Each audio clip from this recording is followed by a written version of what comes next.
Direction London où on retrouve Julien Laurens, notre drôle de dame anglaise. Salut Julien. Salut Karine, salut à tous. Bon Salut alors, Julien. les Salut Juju. supporters d'Arsenal n'en peuvent plus d'attendre. On rappelle que le dernier titre de champion d'Angleterre, c'est 2003-2004. En plus, c'était la cerise sur le gâteau. C'était les Invincibles. Ils avaient fait une saison entière sans perdre en Première Ligue. Donc, s'ils doivent attendre l'an prochain pour être à nouveau sacré champion d'Angleterre, ça serait 22 ans d'attente. J'ai l'impression que chaque année, Julien, on se dit, est-ce enfin la bonne année pour les Gunners ? Surtout récemment, sur les 3 dernières saisons, oui, plus qu'avant. Oui. Avant, ça avait quand même été très compliqué. Il y a eu un moment où on savait que c'était cuit. Mais là, Ouais. j'ai l'impression que ça fait quand même quelques années où on nous dit alors allez, est-ce que ça va être possible, etc. Et là, quand on regarde le classement, bon, Arsenal est en tête, et puis derrière, ça n'a pas des têtes de vainqueurs, quoi. Bournemouth, Tottenham, Sunderland, c'est pas des potentiels vainqueurs de Première Ligue a priori. Non, mais le classement restera pas comme ça. Ce sera pas comme ça à la fin de la saison. Il reste encore 3/4 de la saison à jouer, mais c'est vrai Les qu'en gros tout vont cas, remonter. Oui, tout à fait. Les gros vont être meilleurs. Liverpool va être meilleur. Manchester City va être meilleur. Manchester United peut continuer à progresser. Chelsea va être meilleur.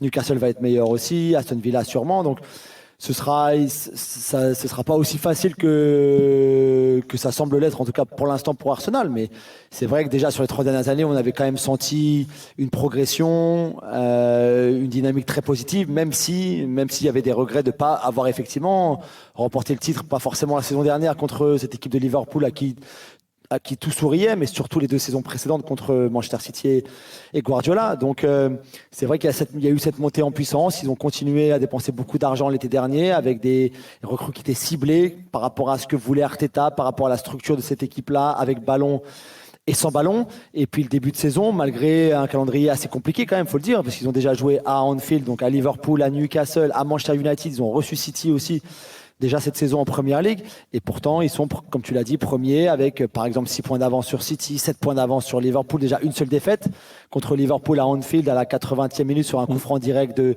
Szoboszlai, mais sinon il n'y avait pas grand chose entre les 2 équipes. Et puis depuis, c'est je crois 9 victoires et un match nul contre City, mais surtout 8 victoires d'affilée sur toutes compétitions confondues, entre la Ligue des Champions, la Coupe de la Ligue et le championnat. Donc même si c'était des adversaires contre qui tu t'attendais à ce que Arsenal gagne, c'est vrai que d'avoir une telle forme actuellement, là, c'est assez intéressant et important pour Mikel Arteta. Tu les vois en progression, toi, Julien, par rapport à l'an passé?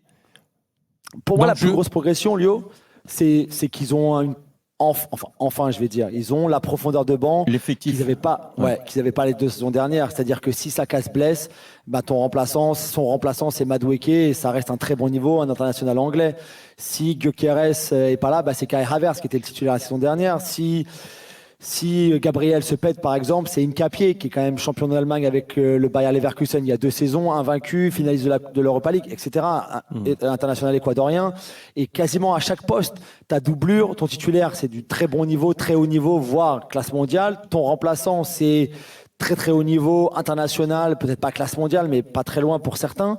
Tu as des jeunes qui poussent derrière, comme le jeune Max Darman, dont on a déjà parlé, qui a 15 ans et 300 quelques jours, qui était titulaire mercredi soir en Coupe de la Ligue contre Brighton. Voilà, tu as en plus des jeunes qui poussent, le centre de formation qui recommence à produire comme habituellement par cycle de toute façon, comme pour tous les clubs, mais là c'est un bon cycle au niveau de la formation également, et puis tu as l'expérience aussi des 3 dernières années qui se sont pas terminées comme tout le monde au club aurait voulu qu'elles se terminent.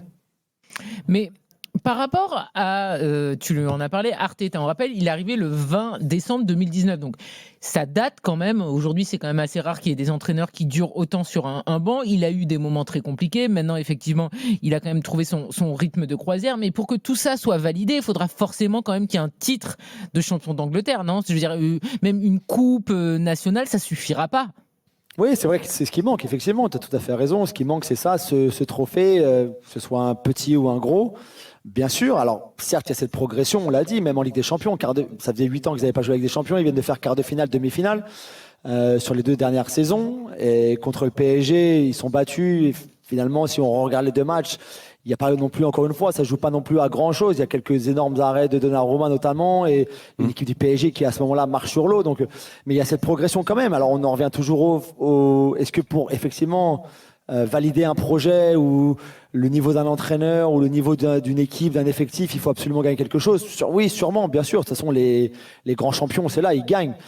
Mais rappelez-vous cette phrase de Giannis Antetokounmpo après une défaite en play-off avec Milwaukee en NBA, pour les fans d'NBA qui nous écoutent, c'était est-ce que c'est vraiment est-ce qu'un échec, il y a qu'un champion de toute façon, il y a beaucoup d'équipes à la base au départ, mais il y a qu'un champion au final. Est-ce que ça veut dire que ta saison c'est forcément un échec si t'es pas champion au bout? Non, mais il peut y avoir des regrets quand tu es en tête et que finalement à 8 journées de la fin tu craques, et Arsenal l'a déjà reproduit plusieurs fois. Il y a forcément des regrets à ce niveau-là. Si tu es le chassé, ouais, mais ils avaient pas la même si tu es profondeur de banc. derrière et que tu rattrapes ton retard, tu le vis pas de la même façon. Arsenal plusieurs fois a été leader et finalement s'est fait manger par ses poursuivants.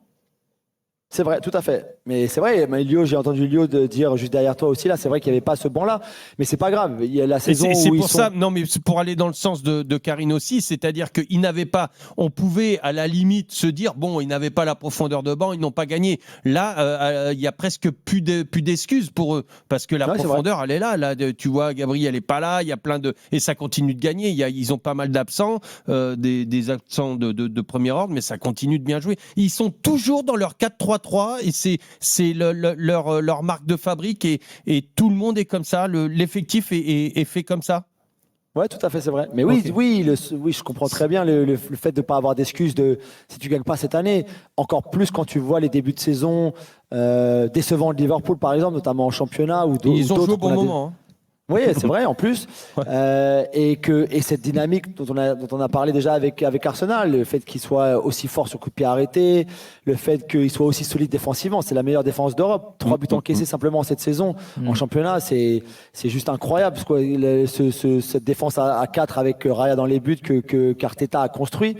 Donc c'est sûr qu'aujourd'hui, il y a plein de points positifs. Après, tu n'es pas champion au mois d'octobre ou au mois de novembre non plus. Kevin? Non, mais après, moi en tout cas, je leur souhaite parce que on a suivi. Alors nous, on a Pierre-Emerick Aubameyang, on est content de l'avoir maintenant en Ligue 1, mais on a suivi notamment sur Amazon Prime les débuts de Mikel Arteta comme entraîneur, avec des soucis avec Pierre-Emerick Aubameyang, qui était à l'époque le plus gros salaire de l'histoire d'Arsenal, avec vraiment une construction qui a été lente, post-Covid, une cup gagnée et ensuite de grandes difficultés.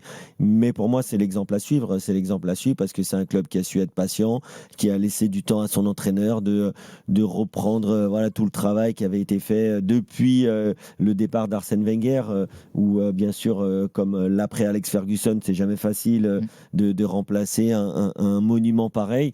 Et là, Arteta a réussi petit à petit à mettre les bases. Moi, je suis d'accord avec Julien sur cette phrase de Giannis Antetokounmpo. C'est pas parce que t'es pas champion que c'est forcément un échec, mais c'est une construction, c'est un process, comme disent les Anglais ou les Américains. J'aime bien l'idée du processus qui permet à une équipe, à un club de se reconstruire ou de se construire. Et là, en l'occurrence, s'ils étaient enfin champions cette année, ce serait l'aboutissement d'un travail déjà débuté il y a une dizaine d'années. Julien, tu parlais de la défense qui est effectivement solide cette année. Tu parlais notamment de Raya. C'est suffisant, Raya, pour gagner une Ligue des Champions? Ou pour gagner le titre? Ah ouais. Moi, je ne le mets pas dans le top 5 forcément. C'est pour ça que je vous pose la question. Actuellement, il est bon. Oui, mais est-ce que Raya, pour vous, je veux dire, par exemple, c'est un gardien qui vous fait gagner un championnat ou une Ligue des Champions? Ah oui. Oui. Parce que l'an dernier, je suis désolé, les questions étaient revenues aussi sur moi, Raya. je suis plutôt d'accord avec Karine. C'est pas mon gardien préféré, personnellement. Moi, j'aime bien. J'aime bien parce qu'il est aussi bon quand il est canardé. Ça y arrive des fois d'avoir beaucoup de travail et d'être présent, mais aussi et surtout, ça y arrive d'être spectateur. Il a un arrêt à faire, il te le fait. C'est très rare des gardiens comme ça, surtout en Angleterre. Je peux te dire, c'est pas. Il y en a beaucoup qui passent à travers. Ouais, et puis il y a la relance aussi. Mais juste... Alors après, dans le jeu, bien évidemment. Mais enfin, moi, je préfère parler des gardiens qui arrêtent les buts plutôt que parce que c'est déjà très important. C'est vrai. Et donc Raya, pour toi, c'est vraiment dans le top 3 des points forts d'Arsenal, quoi. Ah ouais. Ouais, ça va avec la défense. Mais aujourd'hui, si tu rajoutes Donnarumma et soit un Martinez, soit peut-être un Pope, même Pickford, je pense que pour moi, Raya, c'est dans les 3 meilleurs gardiens de la Première Ligue. Cette année, Martinez, je le trouve un peu moins bon, moi, non? Ouais, Martinez, c'est un petit peu moins bon. Pope, il a eu des bons moments, mais c'est peut-être pas au niveau de Raya non plus. Non, Raya, pour moi, c'est au-dessus. Ouais. Non, pour moi, avec Donnarumma, je suis d'accord. C'est les deux meilleurs. Mais j'allais dire, il joue Burnley demain à l'extérieur là en championnat. Ensuite, Slavia Prague aussi en Tchéquie. Et ils vont à Sunderland. Ils ont 3 matchs à l'extérieur consécutifs, mais ça doit être 3 victoires. Burnley, Sunderland, 2 des promus, même si Sunderland fait un début de saison incroyable. Slavia Prague en Ligue des Champions. Après, c'est Tottenham à domicile dans le derby, bien sûr. Le Bayern à domicile aussi en Ligue des Champions. Tu vas à Chelsea. Tu reçois Brentford. Ça c'est peut-être un petit peu plus facile, entre guillemets. Tu vas à Aston Villa. Tu vas à Bruges. Donc on en saura sûrement un peu plus après le match d'Aston Villa notamment. Mais en tout cas, ils ont engrangé les points dans les matchs où ils devaient engranger les points. Et après, ça va se compliquer un petit peu plus. On en saura plus sur leur niveau après avoir joué le Bayern, après avoir joué Chelsea ou Tottenham, par exemple. C'est sûr. Ils vont récupérer des blessés, là. Oui, Saliba, je pense que Saliba devrait revenir demain. Si ce n'est pas demain, ce sera en milieu de semaine, mardi en Ligue des Champions. Donc, mais sinon même les autres blessés comme Madueke et Havertz, ça a beaucoup moins d'influence et d'impact sur l'équipe négativement parce qu'on l'a dit, la profondeur de banc et l'effectif est tellement intéressant et tellement bon que même quand tu perds 1 ou 2 joueurs comme ça, même à ce niveau-là, c'est remplacé par des joueurs au même niveau, voire plus forts, notamment chez les titulaires, quoi. On rappelle donc que les Gunners sont en tête de la Première Ligue avec 22 points, 7 victoires, 1 nul, 1 défaite et effectivement une différence de but très intéressante grâce à leur défense qui est tout simplement la meilleure de Première Ligue avec seulement 3 buts encaissés. Merci beaucoup Julien d'avoir été avec nous. Merci. Salut, Julien. Ciao, ciao.